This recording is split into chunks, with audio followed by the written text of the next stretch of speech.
नमस्कार, India voice पर स्वागत है आपका। मैं हूं आपके साथ प्रियंका मिश्रा। यूपी में चुनावी माहौल में एक तरफ तो प्रचार प्रसार अभियान की ताबड़तोड़ शुरुआत हो चुकी है, तो वहीं पीडीए के दम पर एनडीए को पटखनी देने का दावा करने वाले इंडिया गठबंधन में उम्मीदवारों को लेकर चल रहे घमासान से ये साफ हो चला है कि सपा में भारी कंफ्यूजन का दौर चल रहा है। जिस तरह से मुरादाबाद, रामपुर के बाद अब बदायूं और मेरठ की सीट पर तीन प्रत्याशियों के नामों के ऐलान ने यह साफ कर दिया है कि सपा में रणनीतिक तौर पर सब कुछ ठीक ठाक नहीं है। यही वजह है कि कभी लेटर के सहारे तो कभी मुलाकातों के जरिए जिस तरह से सपा में टिकट बांटे जा रहे हैं, उसे एक खेमे में नाराजगी और निराशा भी व्याप्त होती दिखाई दे रही है। अब देखना यह है कि बीजेपी के संगठन को मात देने के लिए आधी अधूरी सेना से कैसे जीतेंगे चुनावी रण। आज इसी पर हम करेंगे चर्चा, लेकिन इससे पहले एक नजर डालें इस रिपोर्ट पर। चुनावी माहौल में कंफ्यूजन ही कंफ्यूजन, ये नारा इस वक्त गूंज रहा है समाजवादी पार्टी में।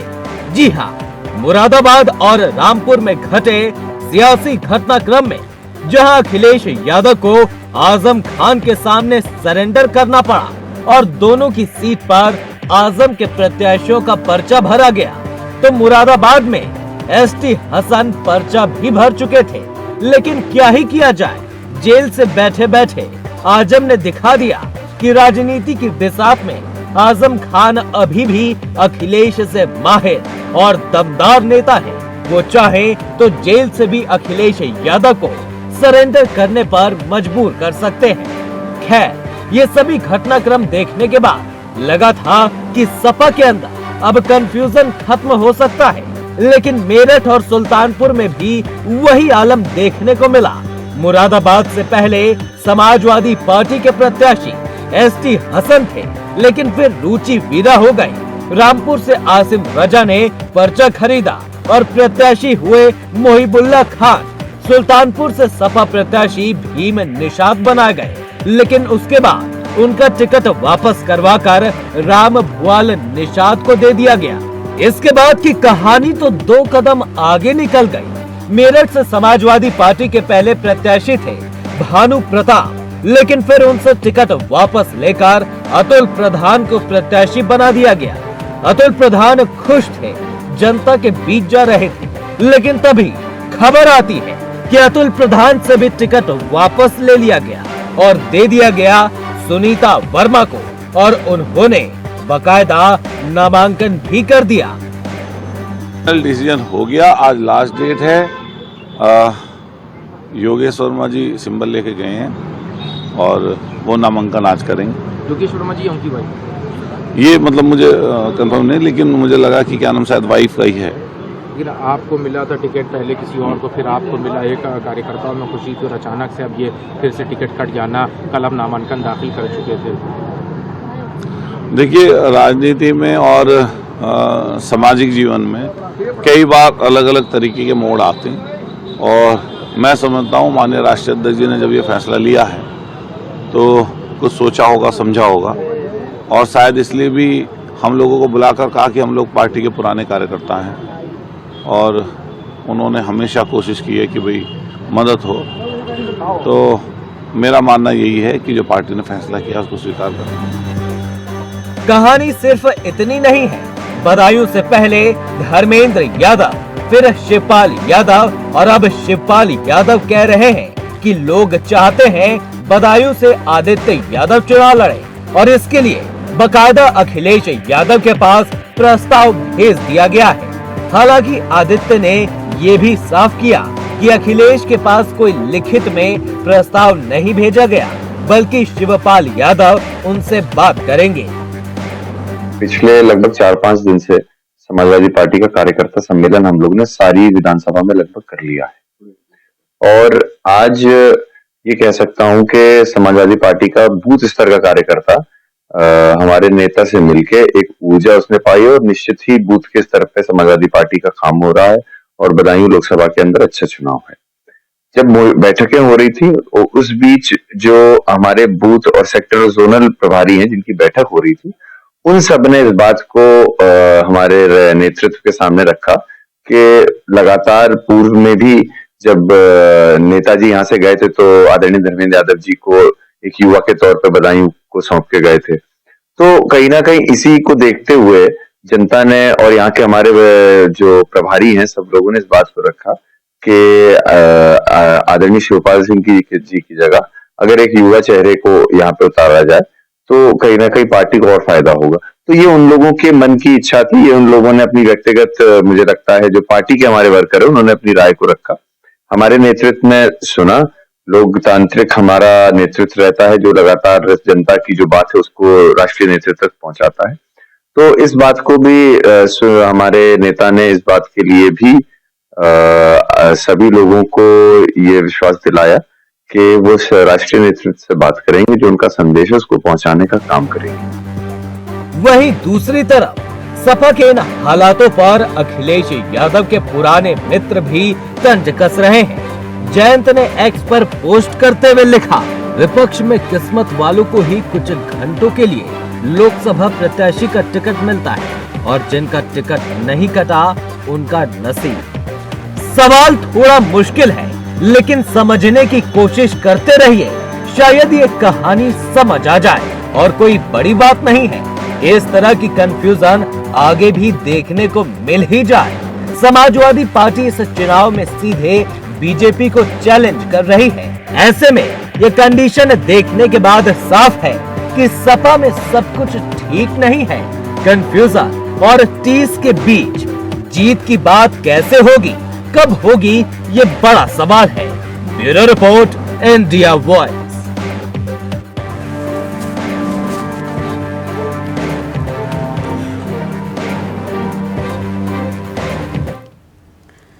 तो समाजवादी पार्टी में जिस तरह से कई सीटों पर बार बार प्रत्याशियों के नामों का ऐलान किया जा रहा है, बार बार प्रत्याशी बदले जा रहे हैं, ऐसे में कैसे होगी एनडीए के साथ चुनावी रण में भिड़ंत और किस तरह से इंडिया गठबंधन जीतेगा चुनाव, आज हम उसी पर करेंगे बातचीत। हमारे साथ नीरज दीक्षित जी नेता बीजेपी से जुड़ चुके हैं, स्वागत है आपका।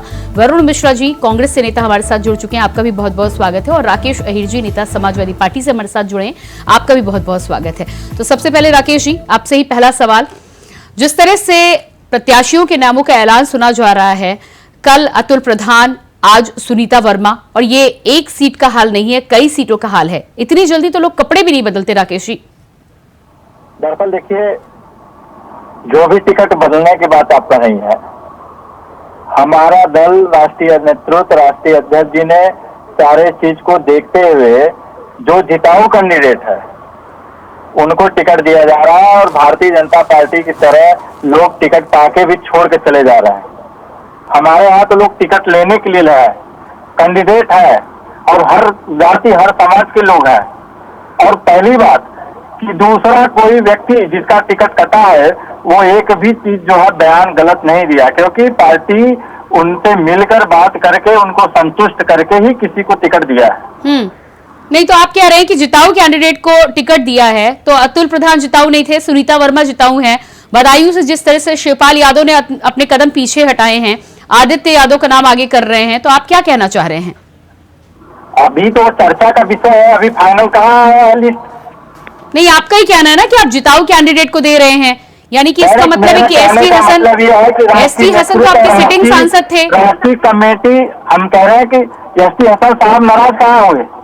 एसटी हसन ने साफ कहा है कि रुचि वीरा के समर्थन में प्रचार प्रसार नहीं करेंगे वो। मगर पार्टी के निर्णय पे उन्होंने गलत बयान तो नहीं दिया। अच्छा, भारतीय जनता पार्टी तो लोग टिकट लेकर वापस कर दे रहे हैं, जनता के बीच में जाने के बाद डर रहे हैं कि हम बुरी तरह से हारेंगे। राकेश अहिर जी साफ साफ वो कह रहे हैं कि रुचि वीरा का प्रचार प्रसार नहीं करेंगे, उनका दिल टूटा, उनके कार्यकर्ताओं का दिल टूटा है। अब आप तक मैसेज नहीं पहुंच रहा है तो फिर ये सपा सुप्रीमो और आपकी पार्टी को जब समझ आएगा तब आपके लिए फायदेमंद होगा। नीरज जी क्या कहना है इस पर आपका? देखिए, सबसे पहले तो आपको और सभी पैनलिस्ट को मेरा नमस्कार। देखिए, इसमें कार्यकर्ताओं की गलती नहीं है, जो नेता चुनाव लड़ने जा रहा है उसकी भी गलती नहीं है। गलती तो उस राष्ट्रीय नेतृत्व की है जिसके नेतृत्व में समाजवादी पार्टी पहले ही हार मान चुकी है। इसमें कार्यकर्ताओं नेताओं का क्या दोष है? आप एक कैंडिडेट उतारिए, फिर दूसरा उतारिए, फिर उसी में तीसरा उतारिए, इसमें नेताओं को क्यों आप दोषी ठहरा रहे हैं? कि वो जो जीता हुआ नहीं था, ये वाला जीता हुआ है, अब ये वाला नहीं है, ये वाला जीता हुआ है। हार तो समाजवादी पार्टी की पहले ही हो चुकी है। वो लोग हार उसी दिन मान चुके थे जब कभी वो राहुल गांधी के पास हाथ झोला लेकर के गए कि आप हमारे पास आ जाओ, कभी वो दीदी के पास गए कि आप हमारे पास आ जाओ, कभी बुआ के पास गए कि आप मेरे पास आ जाओ, आज सभी के पास चले गए कि हम मिलकर के चुनाव लड़ ले, नहीं तो अन्यथा जिस प्रकार से हमारी दुर्दशा हो रही है हमारे परिवारवादी पार्टी की, आने वाले समय में जिस प्रकार से मोदी जी आज भी स्टेज पे खड़े होकर बोल रहे हैं कि अगर मेरे को इससे भी हार्ड स्टेप लेने पड़ेंगे भ्रष्टाचारियों के खिलाफ तो मैं लूंगा। और वही सर इन भ्रष्टाचारियों को सता रहा है कि आज जो नेता आज भी स्टेज पे खड़े होकर के जिस प्रकार से लोग धमका रहे हैं कि देश के अंदर आग लगा दी जाएगी, और उसके बावजूद वो नेता ये बोल रहा है कि मैं इन भ्रष्टाचारियों के खिलाफ, इन परिवारवादी पार्टियों के खिलाफ इसी प्रकार से हार्ड स्टेप्स लूंगा, तो ये इनका डर ही है। और ये डर के बारे किसी के प्रकार से सोच रहे हैं कि किसी प्रकार से हमारी इज्जत बच जाए, लाज बच जाए। इसमें इन नेताओं की गलती नहीं है कि किसी का कट रही है, इसमें गलती समाजवादी पार्टी के शीर्ष नेतृत्व की है। उनको अपने अंदर झांकना चाहिए और अपने अंदर झांक करके ये निर्णय लेना चाहिए कि कहां हम में गलती रह गई। जब समाजवादी के पार्टी के मुखिया मुलायम सिंह यादव जी हुआ करते थे तब तो ऐसी हमने कभी खबरें नहीं सुनी थी। जिसको एक बार उन्होंने टिकट दे दी, जिसके नाम से एक बार मोहर लग गई, वही पार्टी में चुनाव लड़ता था। परंतु आज जिस प्रकार से शीर्ष नेतृत्व तो बिल्कुल धाराशायी हो चुका है, श्री नरेंद्र मोदी जी के नेतृत्व में पूरा देश 400 पार लेकर के एनडीए की सरकार को बनाने जा रहा है। ये कि जो बदलाव है इससे साफ साफ नजर आ रहा है। और मैं देश की जनता को और यूपी की जनता को खासकर धन्यवाद करना चाहता हूं कि जिस प्रकार से उन्होंने अखिलेश यादव का मनोबल तोड़ दिया है, चकनाचूर कर दिया है, उसके पीछे वो हमारे भारतीय जनता पार्टी एनडीए के कार्यकर्ताओं का बहुत बहुत धन्यवाद। राकेश जी जवाब दीजिएगा इस पर। दरअसल ये परिवारवाद की बात कर रहा है। मैं कह रहा हूँ राजनाथ सिंह के बेटे कहाँ है, ब्रजभूषण सिंह के बेटे कहाँ है? परिवारवाद की बात सिखाएंगे, बात बताइए परिवारवाद की बात सिखाएंगे। मुलायम सिंह यादव जी जो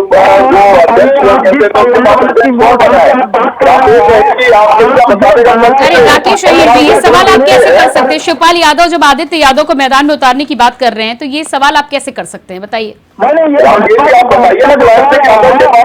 सवाल को कब हो सकता था ना जब शिवपाल यादव, डिम्पल यादव, आदित्य यादव, धर्मेंद्र यादव ये मैदान में ना होते। समाजवादी पार्टी को पहले मुखिया कौन है इसका बताने का सर्च करेंगे क्या? राकेश जी आप बताने का सर्च करें, समाजवादी पार्टी के पहले मुखिया कौन था और अभी मुखिया कौन है? भारतीय जनता पार्टी के पहले मुखिया कौन था और अभी मुखिया कौन है? आप एक से अपना निकाल के देख लीजिए। कार्यकर्ता है, कार्यकर्ता चुनाव लड़ सकता है। परंतु अगर आप ये बोलेंगे मुखिया का बेटा ही पार्टी चलाएगा तो ये परिवारवाद होता है, परिवारवाद नहीं होता है। परिवारवाद नहीं है, उनके बेटे जो अर्जेश है वो अपने बाप की विरासत में नहीं है। राजनाथ के बेटे किस बात में किस कौन चला रहा है? राकेश जी ये दुनिया देख रही है, यूपी की जनता देख रही है, समाजवादी पार्टी के कार्यकर्ता से नाराज है, पार्टी के मुखिया बना रह जाता है। इस प्रकार से पार्टियां नहीं चलती है। इस देश के अंदर पार्टियों को अपने कार्यकर्ताओं को मजबूत करना चाहिए, कार्यकर्ता मजबूत होता है। आज मैं अपने पार्टी का पार्टी को जो कार्यकर्ताओं का मनोबल बनता है, इस प्रकार से पार्टियां नहीं चलती रहती। क्या होगा आप जाइए, आप इस पर अवलोकन कीजिए। अच्छा राकेश अय्यर जी, राकेश अय्यर जी, जिस तरह से आप जिताऊ कैंडिडेट की बात कर रहे हैं, लोकसभा का चुनाव है, लोकसभा के चुनाव में आप लोकसभा के प्रत्याशियों का ऐलान कर रहे हैं, इतनी कड़ी मशक्कत के बाद कांग्रेस के साथ अपनी सीटों पर आपका बंटवारा तय हुआ, सीट शेयरिंग हुई, आपने संयुक्त तौर पर ऐलान भी कर दिया। उसके बाद जिस तरह से बार बार आप प्रत्याशी बदल रहे हैं, इस तरह तो क्लास में मॉनिटर भी नहीं बदले जाते। आपको नहीं लगता कि एक बार ठीक तरीके से ठोक बजाकर अपने पार्टी में और कार्यकर्ताओं से विचार विमर्श करने के बाद अगर आप प्रत्याशी उतारते तो कहीं ना कहीं उसका इंप्रेशन भी अच्छा होता? और आपकी पार्टी का कार्यालय के बाहर खड़े कार्यकर्ता अब इस बात को लेकर कंफ्यूज हैं कि जिंदाबाद के नारे किसके लगाए जाए। घंटे घंटे में तो आपके प्रत्याशी बदलते हैं राकेश जी। दूसरी बात की हमारे यहाँ ठोक बजा के ही टिकट दिया जा रहा है। एक भी टिकट अगर कोई गलत हो तो मुझे बता दीजिए। और जो आपकी स्क्रीन पर चल रहा है राम भुआल का, ये गलत नहीं चल रहा है। अभी टिकट सुल्तानपुर में कटा नहीं है और आप राम भुआल निषाद को चला रही है। नहीं तो रुचि वीरा को जो टिकट दिया गया है मुरादाबाद से, वो आपने ठोक बजा कर दिया था या लेटर मिलने के बाद दिया था? राकेश अय्यर जी साफ कर दीजिए ना, साफ कर दीजिए ना। रुचि वीरा को जो टिकट दिया गया वो ठोक बजा कर दिया गया या फिर लेटर आने के बाद दे दिया गया? अब देखिए, जनता चुनाव में हम लोगों को समर्थन करेगी, हम लोगों को जिताएगी। भारतीय जनता पार्टी को कैंडिडेट नहीं मिल रहा है। नहीं, बिल्कुल जिताने के लिए आप तैयारी करें, लेकिन पहले तो मुरादाबाद में, राकेश जी पहले सवाल सुन लीजिएगा। अरे मुरादाबाद में पहले आप 2 सपा जो हैं, एक आपकी आजम खान की सपा और दूसरी लखनऊ वाली सपा है, पहले उसमें ही आपका जो लड़ाई चल रही है उससे आप लड़ाई को दूर कर ले, उसके बाद तो आप एनडीए को हराने की बात करेंगे ना। और हमारे मुखिया राष्ट्रीय अध्यक्ष अखिलेश यादव ने दूर कर दिया है। आपको स्पष्ट कर रहा हूँ, वहाँ से हम लोग जीतेंगे, काफी अंतर से जीतेंगे। हम लोग बेरोजगारी, महंगाई, ये जनता जान चुकी है। भाजपा नहीं, लेकिन एसटी हसन और उनके कार्यकर्ता तो नहीं कर रहे रुचिवीरा का प्रचार प्रसार। नहीं कर रहे हैं, आप पता कर लीजिए, अपने सूत्र से ही कर रहे हैं। सारे लोग लगे हैं, मन बना चुके हैं। इस बार मन बना लिया गया है कि भारतीय जनता पार्टी को उखाड़ फेंकने का है, क्योंकि भाजपा को जनता इस बार सबक सिखाने के लिए तैयार है। और मैं आपको दावे के साथ कह रहा हूँ कि भाजपा को कैंडिडेट नहीं मिल रहा है प्रदेश में। 400 पार का नारा दे रहे हैं, इन्हें गाजीपुर में कैंडिडेट नहीं मिले, इन्हें जौनपुर की मछली शहर सीट पर कैंडिडेट नहीं मिल रहे हैं, ढूंढा जा रहे हैं। नहीं, ठीक है, भाजपा में अगर कंफ्यूजन होता है, ठीक है, पीलीभीत का अगर आप इशारा भी कर दें, लेकिन कम से कम ऐलान तो नहीं किया ना। जो कुछ था वो पहले किया ना। अगर वो कहते हैं कि दिल्ली से लिस्ट बनकर आती है, आला कमान से निर्णय होते हैं, तो कम से कम ये तो है, बार बार प्रत्याशी बदलने को लेकर तो जानकारी नहीं आ रही है ना सामने। आप एक बार में तय कर लें। अतुल प्रधान जी का बयान चला, आपको लेकर अतुल प्रधान जी नाराज है। अतुल प्रधान जी जिम्मेदार पार्टी के नेता है, उनकी सहमति से हुआ। जितने भी कोई भी पार्टी में जो भी व्यक्ति है वो महत्वपूर्ण व्यक्ति है। वरुण मिश्रा जी मेरे साथ कांग्रेस से बने हुए। वरुण मिश्रा जी, क्या लग रहा है आपको? इंडिया गठबंधन में आप एनडीए को हराने की बात कर रहे थे, लेकिन जितना कंफ्यूजन दिखाई दे रहा है समाजवादी पार्टी में और कांग्रेस की भी अगर बात करें तो राहुल गांधी ने वायनाड से तो पर्चा भर दिया है। बार बार इस बात को लेकर दम तो भरा जा रहा है कि अमेठी और रायबरेली पहुंचेंगे, लेकिन कब तक होगा ऐलान? क्या वाकई में आएंगे भी या नहीं? देखिए, ऐसा है, अभी राहुल जी ने कुछ दिन पहले ही कहा था कि हमारी पार्टी में राष्ट्रीय अध्यक्ष जी तय करेंगे, एक कमेटी है वो तय करेगी कौन कहाँ से चुनाव लड़ता है या कौन कहाँ से चुनाव लड़ेगा। तो निश्चित रूप से राहुल जी के लिए जहाँ से कहा जाएगा वहां से वो चुनाव लड़ेंगे। वायनाड से अभी वो उम्मीदवार है और वहां से चुनाव भी लड़ रहे हैं। नहीं, लेकिन आपकी पार्टी के द्वारा तो दावा किया जा रहा था ना कि अमेठी रायबरेली हम नहीं छोड़ेंगे। नहीं, हम ये कहाँ कह रहे हैं अमेठी और रायबरेली की सीट कांग्रेस के खाते में है। कैंडिडेट कौन होगा इस पर कैंडिडेट पे ही मैं भी बात कर रही हूँ, कैंडिडेट पर ही मैं। अमेठी रायबरेली सबसे महत्वपूर्ण सीट है आपकी, ऐलान करने में इतनी देरी क्यों हो रही है? नहीं, देखिए, हमें भारतीय जनता पार्टी के हिसाब से चुनाव नहीं लड़ना, हमें अपने तरीके से चुनाव लड़ना है। हमें पता है हमारा कैंडिडेट कौन होगा, हमारे कैंडिडेट के लिए तैयारियां भी चल रही हैं और थोड़ा सा इंतजार कीजिए, वहां से आपको अच्छी खबर मिलेगी। चुनाव हम ही लोग जीतेंगे, अमेठी और रायबरेली दोनों। तो अमेठी रायबरेली से आपका कहना है कि राहुल गांधी और प्रियंका गांधी के नामों को लेकर जिस तरह से आपकी ही पार्टी के प्रवक्ता कह रहे थे वो उतरेंगे मैदान में? निश्चित रूप से हर कार्यकर्ता चाहता है कि अमेठी जो है वो राहुल जी का घर है। कार्यकर्ता तो लंबे समय से कह रहा है, आला कमान क्या चाहता है? जहां से आपकी लिस्ट तय होकर आती है उसको लेकर ऐलान होगा भी या नहीं होगा? निश्चित रूप से ऐलान होगा। मैंने अभी थोड़ी देर पहले भी कहा था, अभी फिर से दोहरा दे रहा हूँ, हमारे पार्टी का राष्ट्रीय नेतृत्व तय करेगा किसको कहां से चुनाव लड़ना है। अमेठी और रायबरेली के कार्यकर्ता ये चाहते हैं कि शीर्ष नेतृत्व हमारे नेता राहुल जी, प्रियंका जी यहाँ से चुनाव लड़े और वो निश्चित रूप से कार्यकर्ताओं की भावनाओं का सम्मान करेंगे और चुनाव लड़ेंगे यहाँ से। चलिए, आपके पास मैं आती हूँ, लेकिन इससे पहले राकेश अहीर जी, जिस तरह से आप कह रहे थे कि किसने कहा है कि एसटी हसन जी प्रचार प्रसार नहीं करेंगे, मैं चाहूंगी आपको सुनवा दूं वो बाइट भी जिसमें एसटी हसन जी खुद इकरार करते हुए नजर आ रहे हैं। जी सुन लीजिए, फिर मैं आती हूँ। तो सुन लीजिए जरा एसटी हसन का क्या कुछ कहना है, इसके बाद चर्चा में फिर से वापस लौटेंगे। हमने समाजवादी पार्टी की मुसलसल खिदमत करी। डॉक्टर एसटी हसन सिर्फ पॉलिटिशियन नहीं है, इस शहर का बहुत सीनियर सर्जन भी है। समाजवादी पार्टी की विचारधारा से प्रभावित हैं और हमेशा रहेंगे, मदद करेंगे, लेकिन अपनी बेइज्जती के बाद कैसे कोई करेगा? मैं सब इंसान है, अपने कार्यकर्ताओं को रोता देखकर उनके खिलाफ में कहीं खड़ा हो जाऊं, क्या ये मुनासिब है? हमारा कोई समर्थक ऐसा नहीं है कि प्रचार में दिक्कत करे, और ना मैं किसी से कह रहा कि वोट मत देना। देखिए वो वीडियो 2022 की है, मेरी जबान स्लिप हो गई और वो हराने की बजाय जीत निकल गया मेरे मुंह से, और ये अब की नहीं है। उस वक्त भी मैंने खंडन कर दिया था इसका। जाहिर है मैं अपनी पार्टी के लोगों को सबको लड़ा रहा था, कोई विधायक ये नहीं कह सकता कि डॉक्टर एस टी हसन ने हमें नहीं लड़ाया। तो राकेश अहीर जी, मुझे उम्मीद है सुना होगा आपने, और जो एसटी हसन जी कहना चाह रहे हैं वो आप तक पहुंचा भी होगा। उन्होंने खंडन किया इस बात का कि नहीं किया, उन्होंने ये भी अरे कहा 2022 की बात कर रहे हैं राकेश अहीर जी, पुरानी बातों पर मत जाइए। अभी की बात उन्होंने कही है कि वो किस तरह से प्रचार करेंगे, उनके कार्यकर्ताओं का दिल टूटेगा। वो मना भी तो नहीं किए, उन्होंने ये भी कहा कि मैं एक भी अपने कार्यकर्ता को मना नहीं किया कि वोट न करें, और मैं समाजवादी पार्टी विचारधारा से जुड़ा हूँ। अब बयान भी आप अपने हिसाब से समझना चाहें राकेश जी, तो ये फिर आपके ऊपर है। नीरज जी क्या कहना है इस पर आपका? देखिए, अभी वरुण मिश्रा जी से अभी आपने बात की थी कि राहुल गांधी और प्रियंका गांधी जी के बारे में, तो अभी हमारे वरुण भाई बता रहे थे कि हमेशा राहुल गांधी जी का गढ़ हुआ करता है, वहां से राहुल गांधी जी लड़ेंगे। कौन सा गढ़ रह गया है वरुण जी? अब अगर गढ़ रहता तो वायनाड जिस प्रकार से सबसे पहले अमेठी की घोषणा हुआ करती थी, उसी प्रकार से आज वायनाड की घोषणा हुई है, अमेठी की घोषणा नहीं हुई है। तो अब वो गढ़ आपका गढ़ नहीं रह गया है। भारतीय जनता पार्टी के नेतृत्व में सभी कार्यकर्ता और चुनाव लड़ रहे हैं सभी जगह पे, और अमेठी में भी हम पुनः हमने अपना कैंडिडेट भी उतार दिया है, जो कि हमारा गढ़ अब हमारा गढ़ हो चुका है। अब आपका गढ़ नहीं रहा है, तो मैं को इस चीज को कंफ्यूजन को आपके दूर करनी थी। वरुण जी जवाब दीजिएगा इस पर। जरूर कर दो।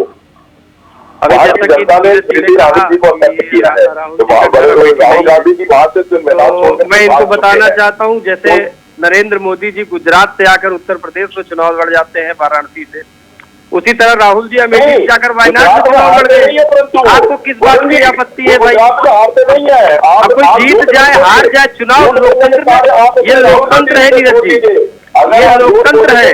बहुत बड़े बड़े नेता चुनाव हारते हैं, अटल बिहारी वाजपेयी जी भी चुनाव हारे हैं, इंदिरा गांधी जी भी चुनाव हारी है। चुनाव हारना जीतना किसी की। अरे लेकिन वरुण जी, नीरज जी अमेठी को अब अपना गढ़ बता रहे हैं।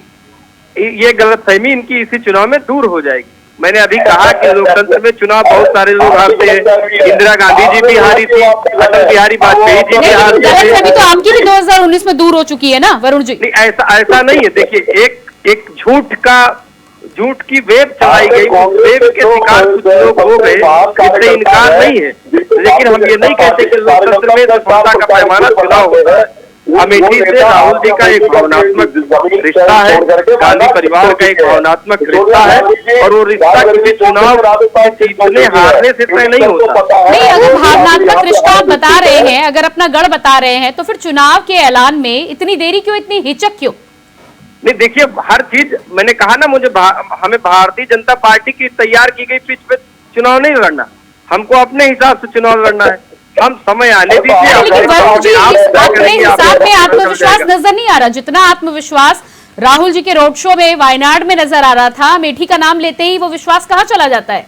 नहीं, ऐसा नहीं है कि अमेठी का नाम लेते ही वो विश्वास कहीं चला जाता है। अभी अमेठी में राहुल जी की भारत जोड़ो यात्रा आई थी, और अगर आप को ध्यान हो तो इतनी ज्यादा भीड़ जितनी पूरे उत्तर प्रदेश में कहीं नहीं दिखी। नहीं, और उसके बाद तमाम कांग्रेस के कार्यकर्ताओं ने पाला भी छोड़ा था, पाला भी बदला था, ये भी जानकारी आपको भारतीय जनता पार्टी की पुरानी नीति है। अगर आज जितने नेता बाहर से गए हैं भारतीय जनता पार्टी में, वो सब चले जाए तो भारतीय जनता पार्टी कार्यकर्ताओं के लिए तरस जाएगी। ये तो भारतीय जनता पार्टी की पुरानी आदत है, दूसरे के लोगों को अपना बता देना। नीरज जी जवाब दीजिएगा। मध्य प्रदेश से इनका शुरू हुआ सिलसिला वो उत्तर प्रदेश तक जारी है। आज भी 2-3 नेताओं ने छोड़ दिया है, गौरव वल्लभ जी गए, संजय निरुपम जी गए, इनको भारतीय जनता पार्टी का नाम बदलकर भारतीय जनता कांग्रेस पार्टी। अरे तो वरुण जी, गौरव वल्लभ जी कह रहे हैं कि मैं सनातन विरोधी नारे नहीं लगा सकता, वो पार्टी भी छोड़ के गए हैं, तो आप भारतीय जनता पार्टी को दोषी करार दें, अपने गिरफ्तार कब झाँक कर देखेंगे वरुण जी? ये भारतीय जनता कांग्रेस पार्टी बन चुकी है, इन लोगों का ये जो काम ही कांग्रेस नहीं मुक्त रहेगा। भारत ये कहते लोग अपने कहते ये नहीं, खुद कांग्रेस हमने युक्त हो गए। क्या किया भारतीय है, जनता कि पार्टी की हमारे जो 80% पार्टी नेता छोड़ करके जा रहे हैं, आयातित वो है, क्या या तो आरोप लगा कांग्रेस रहे से गए हैं बस इन या तो लोगों को किसी और दूसरे तरफ से गए हैं। बस किसी प्रकार से अब भारतीय जनता पे आरोप लगा दे, कभी किसी ईडी का नाम लगा दे, कभी सीबीआई का नाम लगा दे। जिनके पास अपना कोई संसाधन नहीं होता वो दूसरे के संसाधनों पर ज्यादा भरोसा रखते हैं। और भारतीय जनता पार्टी की वर्तमान समय में यही दशा किया है। और हम चाहते हैं इन लोगों ने उधार लिए हुए नेताओं के साथ राजनीति शुरू की है और इस तरह से स्वस्थ लोकतंत्र बनाना चाहते हैं। डरा कर धमका कर आज आधी आम आदमी पार्टी को इन्होंने जेल में रखा हुआ है। सपना है कांग्रेस मुक्त भारत करके ही रहूंगा, वो कांग्रेस मुक्त भारत जल्दी होगा। और कांग्रेस मुक्त भारत करते करते कांग्रेस युक्त भारतीय जनता पार्टी हो गई। नीरज जी पहले झांक लीजिए, आपका मुख्य कार्यकर्ता का जो मूल कार्यकर्ता था वो कहाँ है? नीरज जी जैसे कार्यकर्ता तो मुझे लगता है कि वो अपनी जगह पर ही बैठे। टिकट तो सब बाहरियों को मिल रहा है। जो कांग्रेस सुबह छोड़ते शाम को उनको टिकट मिल जाता है। इनको अपने कार्यकर्ताओं से ज्यादा उधार लिए हुए नेताओं पर भरोसा है। इनको अपने कार्यकर्ताओं से ज्यादा कांग्रेस के कार्यकर्ताओं पर भरोसा है। कुछ बात है कि हस्ती मिट्टी नहीं हमारी, सदियों रहा है दुश्मन दौरे जहां हमारा। आपके कांग्रेस मुक्त करने से न देश कांग्रेस मुक्त होने जा रहा है। हमें मुक्त करते करते भारतीय जनता पार्टी खुद कांग्रेस युक्त। अरे लेकिन वरुण मिश्रा जी, आप खुश तो जरूर हो रहे हैं, लेकिन उस कांग्रेस युक्त में भी आपका भला नहीं हो रहा, भला भारतीय जनता पार्टी का ही हो रहा है। ना देखिए, मैं तो मैंने पहले भी कहा था, अभी फिर से एक बार कह रहा हूँ। देखिए, कभी कभी एक हवा चलती है, उस हवा में बहुत सारे लोग बह जाते हैं। आप कल्पना करिए उस समय की जब ये हवा रुक जाएगी, ये झूठ और फरेब को ये देश समझ जाएगा। और 24 के चुनाव में इनकी ये गलतफहमी खत्म होने जा रही है। देश की जनता इसको समझ चुकी है और बोरिया बिस्तर बंधने जा रहा है। और देश की जनता भारतीय जनता पार्टी को पूरी तरह से समझ चुकी है। राकेश जी, फाइनल कमेंट दीजिएगा। 24 में भारतीय जनता पार्टी की विदाई है। पिछड़ा, दलित, नौजवान सब बदला लेंगे और 24 में इनकी सफाया हो रही है, इसीलिए नहीं, लेकिन उससे पहले प्रत्याशी तो तय हो जाएंगे ना। कन्नौज की सीट पर भी कंफ्यूजन शुरू हुआ है राकेश जी, उम्मीद करते हैं उससे पहले कंफ्यूजन दूर हो जाएगा सपा का। भारतीय जनता पार्टी से ज्यादा कंफ्यूजन कहीं नहीं है। Neeraj ji, final comment. आप समाजवादी पार्टी के कंफ्यूजन की चिंता न करिए, भारतीय जनता पार्टी। चलिए ठीक है, एक एक करके राकेश जी, वरुण जी, नीरज जी, फाइनल कमेंट दीजिएगा।